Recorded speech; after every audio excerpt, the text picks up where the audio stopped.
So, tell me a little bit about your service. Well, I turned 18 in May of 1943 and registered for the draft, obviously because there was a war on. And by August of that summer, I was in the United States Army. I took my basic training at Fort Leonard Wood in Missouri and some additional training at Fort Belvoir in Virginia. And in April of 1944, I was sent to England. Was there from mid-April of 44 until early June of 44. I was in a replacement depot, which means we were waiting for essentially the invasion to start, and we would be replacing people who were no longer in action. So it was on about June 10th that we moved down to the southern coast of England on the English Channel. We crossed the English Channel and arrived at Utah Beach on June 13th, a week after D-Day. I joined the 4th Infantry Division there, 4th Combat Engineer Battalion, Company B, 2nd Platoon, 2nd Squad.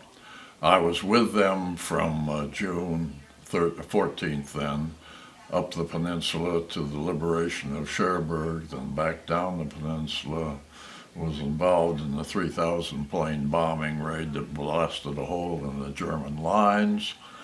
The Germans resisted for a while, but then broke and ran, and I was with the regiment of the 4th Infantry Division that was assigned to accompany the Free French Forces 2nd Armored Division in the liberation of Paris. So I took part in that on August 25th of 1945. And while it had taken us about 2.5 months to go from Normandy to Paris, it then took us about 2.5 weeks to get from Paris to the German border. It was there that the Germans started making a strong defense again, and so it was in early November of 1944 that our particular unit was moved into the Hürtgen Forest in Germany, and it was on November 10th during an attack that was kind of a salient out ahead of the bulk of the American troops, and we were cut off on the 10th of November and remained cut off the 10th, 11th, 12th, and 13th. I was wounded on the 10th by mortar fire, and so essentially spent the 10th, 11th, 12th, and 13th in a medical foxhole with 2 other wounded. It was on the evening of the 12th that the commanding officer of our group that was cut off decided that with the able-bodied people he had left, he better try to fight his way out rather than remain there until everybody was gone. Of course, all during this time, we'd had no supplies of any food or water or medical supplies, and probably most important of ammunition. So bright and early on the morning, or rather dark and early on the morning of the 13th, it was very cold and misty and kind of snow falling. The able-bodied people did make their way out. They told us, they left about 14 of us behind who were wounded and told us they would come back and get us if they got out. We rather doubted that, and we were sure they were not coming back when our own artillery started coming in our position. The Germans came through later in the day and satisfied themselves that there were nothing but wounded there, and told us to stay in the holes because they were going on to make contact with the enemy, of course. And it was on the morning of the 14th that the Germans started moving we wounded back to their lines and into their system of caring for the wounded. On the 15th of November, I was operated on. I had wounds in my left foot and leg, shrapnel wounds. And I was operated on the 15th and moved to a POW hospital that was in the attic of an ancient monastery in the town of Siegburg, which is 12 or 15 miles east of Bonn on the east side of the Rhine River. I was there for about 3 weeks and then moved to another camp called Hoffenstall, just outside of Cologne, this time on the west side of the Rhine River, and was there during the Battle of the Bulge. And we found out about that because a big dogfight took place over our prison camp, and one of the pilots from an American aircraft that had been shot down landed right in our POW camp, and he had with him Stars and Stripes newspaper, but he also, of course, told us about the Battle of the Bulge taking place. I was in this particular camp until latter part of January. I spent most of my time with other Americans, but I did also spend some time with Polish prisoners.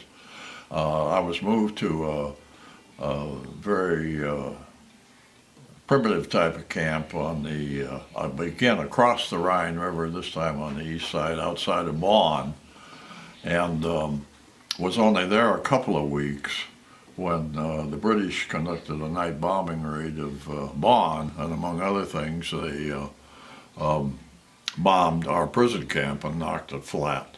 So they had to move us again, this time after a few days of just sitting and waiting in an abandoned manufacturing site.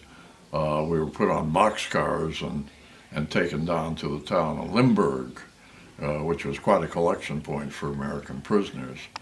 I was only there 2 or 3 weeks when they decided they wanted to get us further back. I might say by the time I left the camp outside of Cologne, I was able to walk on my own with some difficulty.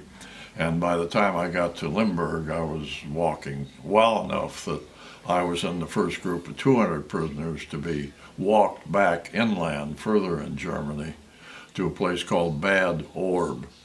And that was the camp I was in when I was liberated on April 2nd of 1945. I was flown back to a hospital in Paris and spent some time recuperating and some time just waiting when I was finally flown back in the month of May after being brought back to Paris in early April, and landed first in the Azores, then up in Gander, Newfoundland, then down in LaGuardia, then out to Floyd Bennett Field, and was there I found out that I was going to be transferred to a place near home, and the place near home was Schick Hospital in Clinton, Iowa.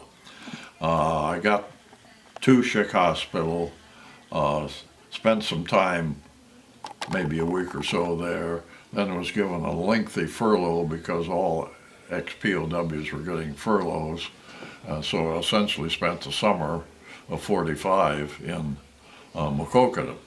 I went back to service in active service in September, was stationed at Winter General Hospital down in Topeka, Kansas, just waiting until it was time for me to get out because I now had enough points to get out in October. However, they decided they needed to operate on my foot again and remove some more shrapnel. This was done. The hospital unfortunately closed, so I had to be moved out to Camp Carson, Colorado. Ultimately was discharged from service on November 22nd of 1945 and got home in time for Christmas Eve on December 24th.